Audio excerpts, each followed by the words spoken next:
Nekoč je veljalo, da vrhunski šport, še posebej nogomet in izobrazba, ne gresta skupaj. Danes je to le še oddaljen stereotip, ki ga že vrsto let uspešno podirajo tudi z nogometnim oddelkom Gimnazije Šiška.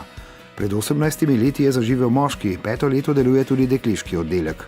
Poleg gimnazijk treninge obiskujejo tudi dijakinje Šolskega centra za pošto, ekonomijo in telekomunikacije. V dekliškem oddelku je večina igralk reprezentanc do 17. in 19. leta. Slednja je spomladi nastopila v elitnem delu kvalifikacij za evropsko prvenstvo. V letošnjem šolskem letu pa je bil narejen še en pomemben korak naprej, saj sta maturantki Adriana Mori in Sara Agreš dobili angažma v Bundesligi, kar je najlepši dokaz, da se da tudi individualno prebiti v močne lige v tujini, oziroma eno izmed najmočnejših lig v tujini, kar so dokaz naša Sara in Adriana.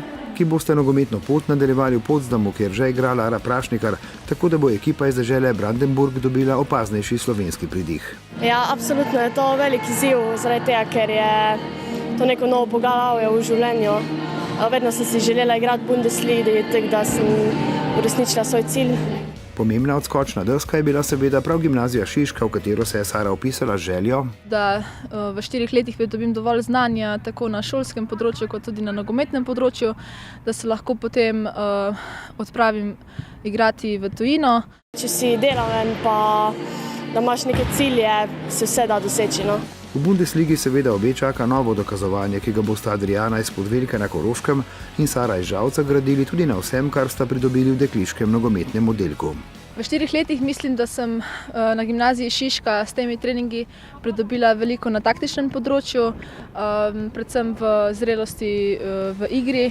Nogometni učni proces poteka predvsem na igriščih, med tednom v športnem parku Šiška, ob koncih tedna v matičnih klubih. Temelje seveda dekleta gradijo tudi na parketu. In pa imamo tudi dodatne treninge za moč, kjer delamo s trenerko veliko na ekskluzivnosti. Za motivacijo jim dam vedno glasbo, tako da same predvajajo glasbo in kadar se naučijo in vidijo, da gre, prihajajo tudi na te treninge z veseljem. Za veselje, ki ga v prvi vrsti prinašajo uspehi ob zmagah, pa tudi za tisto ob odmevnih prestopih. Nogometni oddelek Gimnazije Šiška postavlja primerne temelje za najbolj zahtevne izzive.